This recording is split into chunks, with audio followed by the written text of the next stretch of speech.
Olá, meus amigos, Deus abençoe a vida de vocês. Bem-vindos a mais um vídeo do nosso canal. E nesse vídeo nós vamos conversar um pouquinho, destrinchar um texto do apóstolo Paulo que está na sua segunda carta aos irmãos de Tessalônica, em 2 Tessalonicenses, capítulo 2. É um texto muito usado pelos irmãos em Cristo que defendem o arrebatamento da igreja após a tribulação, ou seja, o pós-tribulacionismo. Sobre esse assunto eu queria te indicar a nossa série de vídeos sobre a volta de Jesus. São 8 vídeos, um estudo exaustivo sobre o assunto. Eu tenho certeza que vai edificar a sua vida, tá bom? Mas antes de entrarmos nesse estudo de hoje, para ver se realmente esse texto de Paulo, na sua segunda carta aos Tessalonicenses, realmente dão base para o pós-tribulacionismo ou não, eu quero encorajar você e pedir, na verdade, que você se inscreva no nosso canal, curta esse vídeo se você, obviamente, gostar, e também acione o sininho para receber as notificações que semanalmente vão sendo colocados os nossos vídeos no ar, para que de alguma forma possa aumentar o conhecimento dos irmãos, abençoar os irmãos, tá bom? E mais uma vez, seja bem-vindo ao nosso canal Fiéis até o fim.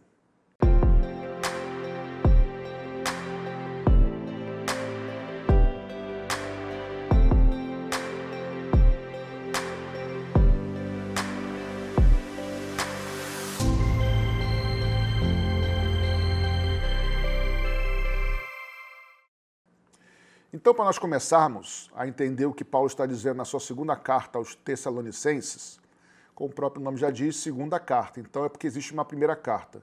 Na sua segunda carta, Paulo vai dizer algumas vezes, e daqui a pouco a gente vai ver sobre isso, ele vai dizer, irmãos, não vos deixem enganar por outros textos ou outros ensinos, como se viesse de nós, porque eu já ensinei a vocês, já falei com vocês sobre isso. Então, para a gente entender o que Paulo está dizendo na sua segunda carta, eu queria primeiro estudar de forma breve com vocês, o que Paulo falou no capítulo 4 e no capítulo 5, capítulo 5 da sua primeira carta aos Tessalonicenses, que vai nos ajudar a embasar para depois nós irmos para a segunda carta, tá bom? Então, na primeira carta de Paulo aos irmãos de Tessalônica, no capítulo 4, falando sobre o arrebatamento, Paulo escreve assim, a partir do verso 13. Não queremos, porém, irmãos, que sejais ignorantes a respeito dos que já dormem. Os que dormem aqui, dormir é uma expressão, tá? É uma metáfora para morte, tá bom? Dos que dormem, para não vos entristeceres como os demais que não têm esperança. Pois se cremos que Jesus morreu e ressuscitou, assim também Deus, mediante Jesus, trará em sua companhia os que dormem, trará em sua companhia os que já morreram.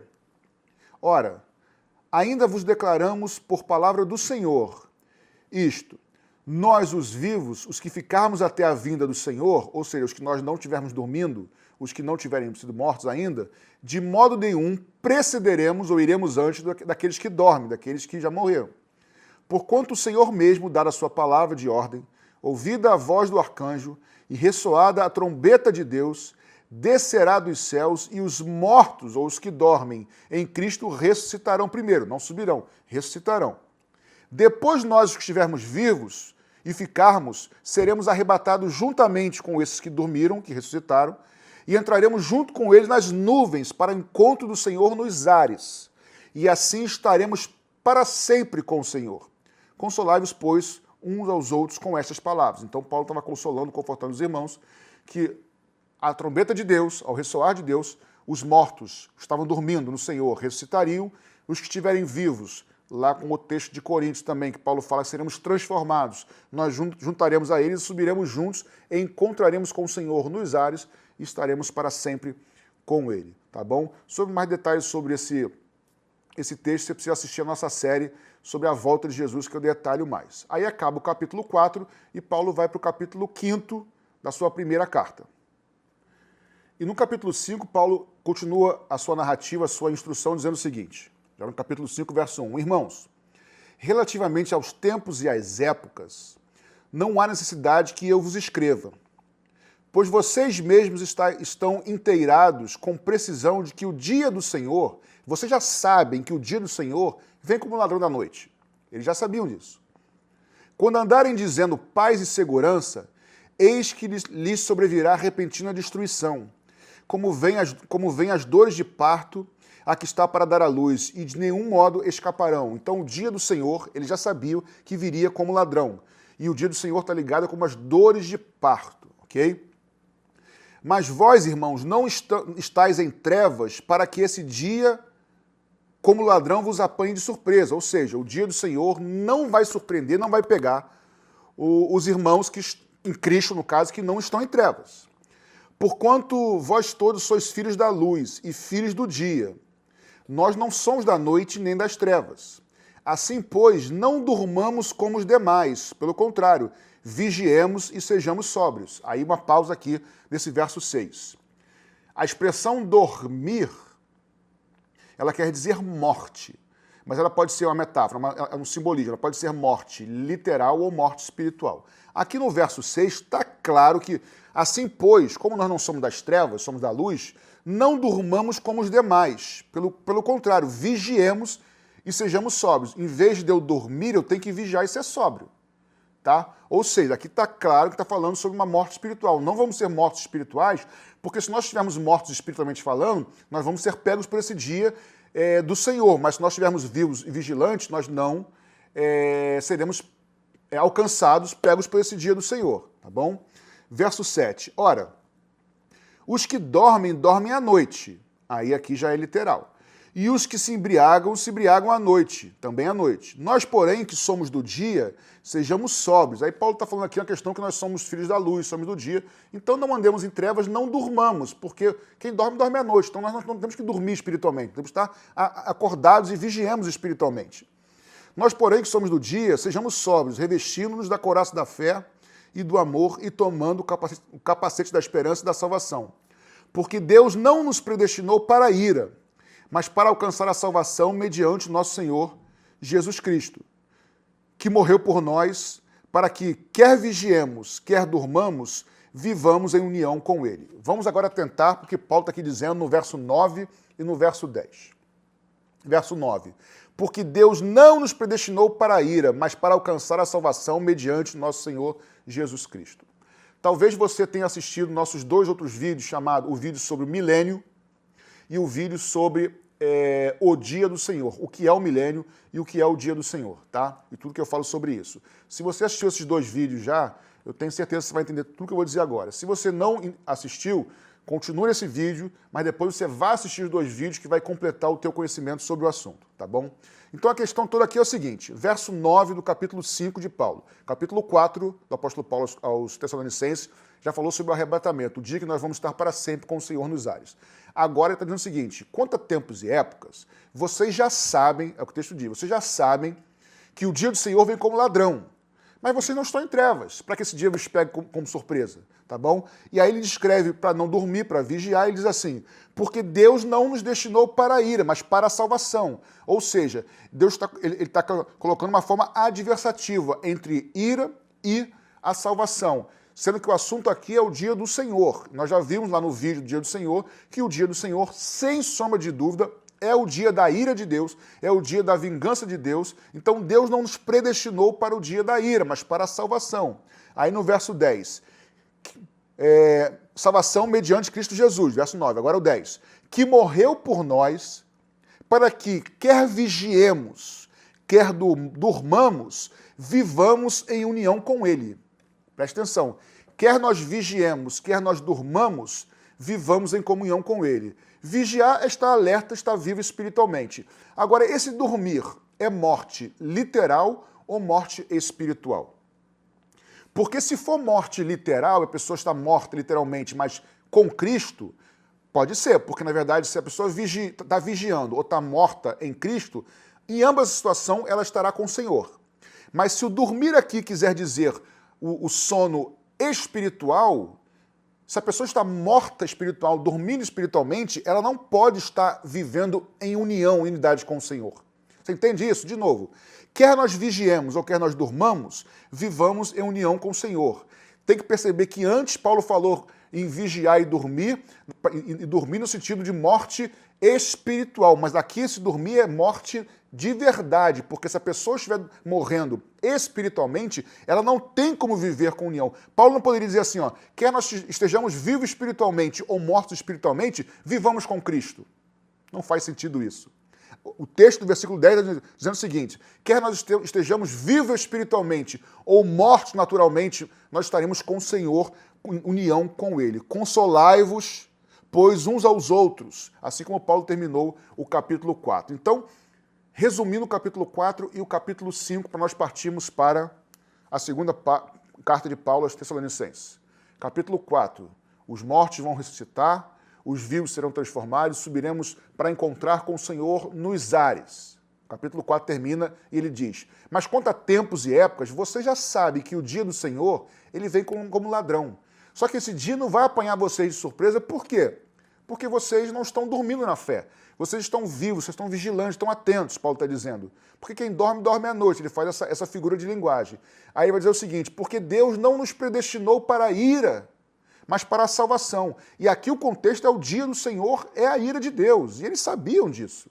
Tá? Então Deus não nos destinou para o dia do Senhor ou para a ira de Deus. Por isso que esse dia do Senhor, ou a ira de Deus, não vai nos alcançar, porque Deus nos predestinou para a salvação. Aí ele conclui dizendo: quer estejamos vigilantes, ou seja, vivos, ou quer estejamos mortos, dormindo, literalmente mortos no Senhor, mortos ou vivos, nós vamos viver com Ele. Consolem-se com essa palavra. Ok? Tendo dito isso, Paulo agora vai ter que dizer para eles de novo, na sua segunda carta, porque alguma coisa estava acontecendo lá e estava querendo mudar o conceito, mudar o entendimento desses nossos irmãos lá de Tessalônica. Então vamos ler agora a segunda carta de Paulo aos Tessalonicenses, capítulo 2, que é o texto muito usado por aqueles que defendem o pós-tribulacionismo, que defendem que Jesus voltará depois da tribulação e se baseiam muito nesse texto. Tá? Vamos devagar, lendo talvez 1, 2 versículos, pausando, conversando, analisando, tá bom? Diz assim, segunda aos Tessalonicenses, capítulo 2, verso 1. Irmãos, no que diz respeito à vinda do nosso Senhor Jesus Cristo, a nossa reunião com Ele, nós vos exortamos a que não vos demovais da vossa mente com facilidade, nem vos perturbeis, quer por espírito, quer por palavras, quer por epístola, como se procedesse de nós, supondo que tenha chegado o dia do Senhor. Só esses 2 versículos por enquanto, daqui a pouco a gente vai para frente destrinchar. Paulo está dizendo o seguinte: irmãos, a respeito daquele dia, da vida do nosso Senhor Jesus Cristo, da nossa reunião com eles, aonde Paulo falou para esses irmãos de Tessalônica a respeito da união deles com o Senhor Jesus? Está lá no capítulo 4, nós já falamos sobre ele, no finalzinho, tá bom? Nos versículos 16 e 17, que ele diz: os mortos ressuscitarão, depois os vivos serão transformados e subiremos para encontro do Senhor nos ares e estaremos para sempre com o Senhor. Então, o que Paulo já ensinou em 1 Tessalonicenses, capítulo 4, versos 16 e 17, a partir do verso 13, na verdade, ele está começando aqui igualzinho. Irmãos, a respeito da vinda do Senhor, nosso encontro, nossa reunião com eles, aí, aqui não está escrito nossa reunião nos ares, mas ele já explicou no capítulo 4 que é a reunião nos ares, tá bom?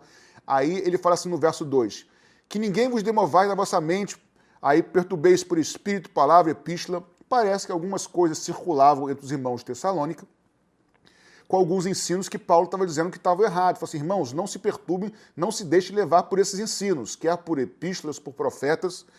E aí diz assim, como se procedesse de nós, como se fosse eu dizendo para vocês, supondo que tenha chegado ou que o dia do Senhor tivesse chegado. Então, o que o texto está dizendo é o seguinte, não é que os irmãos, como afirmam muitos, acreditassem que já tivesse acontecido o arrebatamento. Aqui a questão é, a carta que circulava dizia que o dia do Senhor havia chegado. Aqui é literal, irmãos. Ninguém vos perturbeis, quer por espírito, por palavra, por epístola, como se procedesse de nós, supondo que tenha chegado o dia do Senhor. Estava sendo ensinado que o dia do Senhor tinha chegado. Paulo fala assim, o dia do Senhor não chegou ainda. E eu já ensinei vocês a isso. O dia do Senhor não pode ter chegado. Eu vou explicar o porquê. Então, aqui, na verdade, no original, não é nem o dia do Senhor, é o dia de Cristo, tá? É o dia de Cristo, tá? Só que a tradução está perfeita, a maioria usa dia do Senhor e está perfeito porque o dia de Cristo é a mesma coisa que o dia do Senhor. Para isso você precisa assistir o nosso vídeo sobre o que é o dia do Senhor. Assista, eu quero te encorajar de verdade esse vídeo e o vídeo sobre o milênio que vai ajudar a dar a você aqui um entendimento maior sobre isso. Então, dia do Senhor, dia de Cristo, não importa. A verdade é que o dia de Cristo não havia chegado, tá bom? Então vamos continuar aqui o texto. Agora verso 3. ninguém de modo nenhum engane vocês, ninguém engane vocês, porque isto não acontecerá, isto o quê? O dia do Senhor. O dia do Senhor não acontecerá, não chegará, sem que primeiro venha a apostasia e seja revelado o homem da iniquidade, o filho da perdição. Então o que Paulo está dizendo é o seguinte, está circulando uma carta entre vocês aí, dizendo como se o dia do Senhor, a perseguição que vocês estão passando aí, essas lutas de vocês, já é o dia do Senhor. Aí ele fala assim, ninguém engane vocês podem estar passando por tribulação, por luta, mas o dia do Senhor não chegará sem que antes venha a apostasia e sem que antes seja revelada a manifestação do homem da iniquidade, o filho da perdição, o qual se opõe e se levanta contra tudo que se chama Deus, versículo 4, ou é objeto de culto, a ponto de se assentar no santuário de Deus, ostentando-se como se fosse o próprio Deus. De novo, o dia do Senhor não chegará, não é arrebatamento, é o dia do Senhor não chegará, sem que antes venha a apostasia e o homem da iniquidade. E aí no verso 5, Paulo vai dizer assim, não vos recordais de que ainda convosco eu costumava dizer-vos estas coisas? Em outras palavras, vocês não se lembram que eu já tinha ensinado para vocês que para haver o dia do Senhor era necessário que primeiro viesse apostasia e o filho da perdição? E eu já falei com vocês, por escrito inclusive, que nós nos reuniríamos com o Senhor nos ares e que o dia do Senhor viria como ladrão, mas não iria nos pegar, porque Deus não nos destinou para a ira, mas para a salvação. Eu já expliquei isso para vocês, como se fosse Paulo falando para os irmãos. Eu já falei, ou seja, não fiquem perturbados como se você já estivesse passando pela tribulação e o arrebatamento tivesse acontecido e agora está a tribulação. Como é que pode? Porque os irmãos estavam pensando aqui, queridos, que Paulo tinha ensinado que a tribulação via após o arrebatamento, mas eles estavam vivendo já a tribulação sem ter sido arrebatado. Como pode isso? Paulo, você ensinou pra gente que primeiro vem arrebatamento, depois da tribulação, e que a tribulação, que é o dia do Senhor, não vai nos pegar porque Deus não nos destinou para a ira, mas para a salvação, e agora estão nos dizendo que nós estamos na tribulação. Como é que pode isso? Paulo fala, calma, eu já ensinei para vocês, antes de chegar o dia do Senhor, Deus não separou para vocês isso. O dia do Senhor precisa ser precedido pela apostasia e pelo homem da iniquidade. E antes disso, nós seremos retirados daqui. Então, nós não estamos vivendo na tribulação. Vocês estão passando por tribulações, por lutas, por perseguições, por adversidades que todos os crentes passam em maior ou menor escala, mas não o dia da ira do Senhor, não o dia do Senhor. E Paulo fala aqui no verso 5, eu já falei com vocês várias vezes isso, não vos perturbe, vocês não estão, o dia do Senhor ainda não chegou. E aí, verso 6. E agora vocês sabem o que o detém, que detém o filho da perdição, que é o anticristo, tá? Alguma coisa detinha ou detém o anticristo, tá? Para que ele seja revelado somente em ocasião própria. Então vamos lá. O dia do Senhor, ele tem que ser precedido do quê? Ao contrário, daqui para cá para vocês, né? O dia do Senhor tem que ser precedido pela apostasia e pela revelação do filho da perdição, né, que é o anticristo. Então, para que comece, para que tenha o dia do Senhor, o anticristo tem que se revelar. Só que para ele se revelar, alguma coisa ainda o detém. É o que está aqui no versículo 6. Ou seja, algo o detém. E aí, no verso 7 diz assim, com efeito, o mistério da iniquidade já opera, e aguarda somente que seja afastado aquele que agora o detém. Então vamos lá, aqui é uma questão de interpretação de texto. Se o dia do Senhor, ele só vem após a revelação do anticristo, e para o anticristo ser revelado, tem alguma coisa o detendo. E para que ele seja revelado, essa coisa que o detém tem que ser retirado, tem que ser afastado, aí então, no verso 8, será de fato revelado o iníquo, a quem o Senhor Jesus matará com o sopro da sua boca e o destruirá pela manifestação da sua vinda. Então, de novo, vamos resumir aqui. O apóstolo Paulo está dizendo o seguinte, irmãos, ninguém perturbe vocês. Eu já ensinei para vocês que os mortos vão ser ressuscitados, capítulo 4 da sua primeira carta, e os vivos serão transformados, nós subiremos para o encontro do Senhor nos ares. Consolem-se, confortem com isso. Porque a respeito do dia do Senhor, tempos ou épocas, vocês sabem que, aí já é o capítulo 5 da primeira carta, que o dia do Senhor virá como ladrão. Só que fiquem tranquilos, porque vocês não serão pegos de surpresa com isso, nem se preocupem, porque Deus não destinou vocês para o dia do Senhor para a ira, mas Deus destinou vocês, no caso nós santos, para a salvação. Quer nós estejamos dormindo no Senhor ou vigiando, nós seremos juntos e viveremos eternamente com Ele. Fiquem tranquilos. Aí começam a circular cartas e ensinos equivocados. errado sobre o dia do Senhor, dando a entender que Paulo ensinava que o dia do Senhor tinha chegado. Paulo fala assim na carta número 2.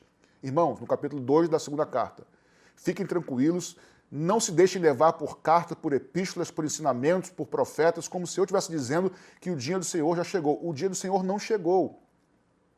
Por quê? Porque o dia do Senhor precisa ser precedido pelo quê? Pela apostasia e pela manifestação, pela revelação do iníquo, do anticristo.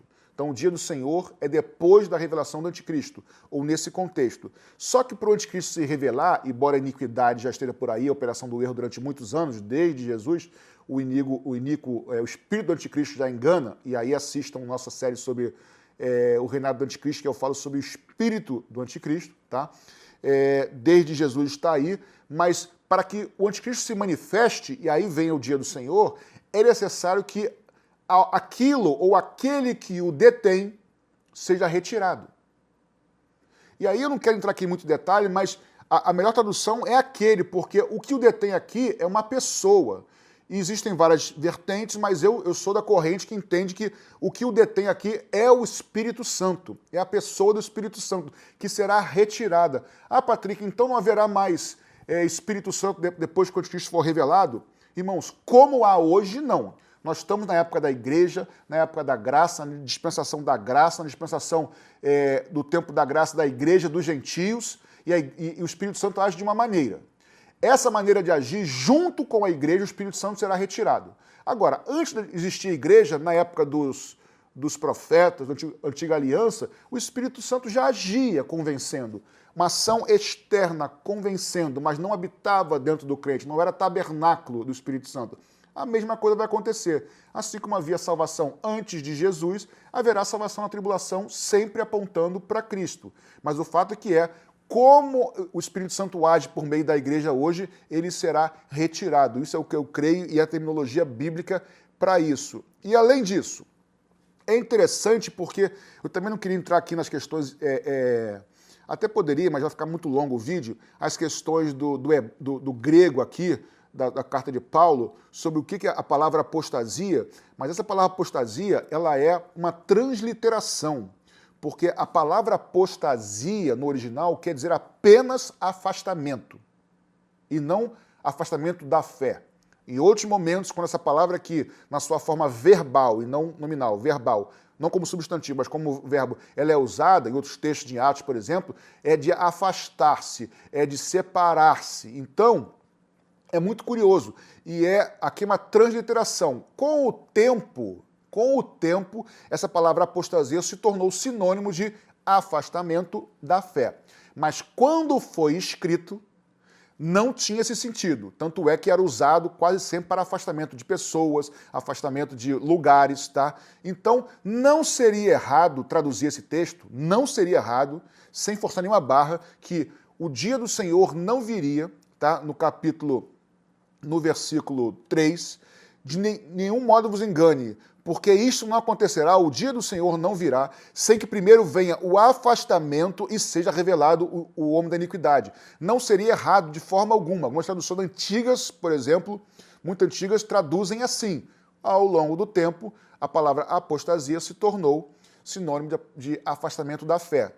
Agora, alguns textos, Paulo, inclusive, usa afastamento e usa a palavra fé para especificar. Aqui ele não usou. Então, não seria errado dizer que antes do dia do Senhor se estabelecer, precisa haver o afastamento e também a revelação do iníquo. E isso corrobora com o texto. Por quê? Qual é o afastamento? Existe uma coisa que detém o iníquo. Quando esse for afastado, será manifestado o iníquo, e aí sim vem o dia do Senhor. E aí, olha que interessante, porque Paulo está compilando o capítulo 4 e 5 da sua primeira carta com o que ele está falando aqui. Quando ele fala no versículo 1 da sua segunda carta, irmãos, no que diz respeito à vinda do nosso Senhor e nossa reunião com Ele, está se referindo ao quê? Ao arrebatamento, aonde? 1 Tessalonicenses capítulo 4, versos 13, 14, 15, 16 e 17. No final, depois que chega o dia do Senhor, que há o afastamento daquilo que detém o anticristo, que o anticristo vem, é revelado. Aí o verso 8 diz assim, no capítulo 2 da segunda carta: então será de fato revelado o iníquo, a quem o Senhor Jesus matará com o sopro da sua boca, sopro da sua boca, e o destruirá pela manifestação da sua vinda. O versículo 8 da segunda carta, no capítulo 2, está falando lá de Apocalipse 19, quando Jesus volta com os seus santos, ele volta com os seus santos e destrói o anticristo na manifestação da sua vinda. Não é a nossa junção, melhor, a nossa união com ele nos ares. Portanto, eu posso dizer que 2 Tessalonicenses capítulo 2, verso 1, está falando de 1 Tessalonicenses capítulo 14. Melhor, 1 Tessalonicenses capítulo 4, versos 13 a 17, a 16 por aí, 16 a 17. O arrebatamento da igreja. Mas já aqui o versículo 8, a manifestação da sua vinda já é ele vindo em glória, cumprindo Zacarias 14, cumprindo Apocalipse 19, que ele vem com os seus santos, Judas também 14, em que ele vem com os seus santos. Portanto, o capítulo 2 do livro 2 de Paulo aos Tessalonicenses, o versículo 1 fala do arrebatamento e o versículo 8 fala da segunda vinda de Cristo. Então, esse texto aqui não dá base nenhuma para o pós-tribulacionismo. Pelo contrário, ele reforça ainda mais o conceito bíblico do pré-tribulacionismo. O que Paulo está dizendo é o seguinte, para resumir. Eu já falei para vocês, ensinei para vocês, que o dia do Senhor não pode ter chegado, porque para ele chegar, primeiro nós temos que ter sido levados para o encontro do Senhor nos ares. O dia do Senhor não pode ter chegado, porque o Senhor não nos destinou para a ira, mas para a salvação. O dia do Senhor não pode ter chegado ainda, porque eu falei para vocês que precisa ser antecedido pela apostasia e pela manifestação, pela revelação do iníquo, que é o anticristo. Então, não pensem vocês, irmãos de Tessalônica, Paulo dizendo para ele na segunda carta, que os meus ensinos estão errados, que chegou o dia do Senhor e não era bem assim.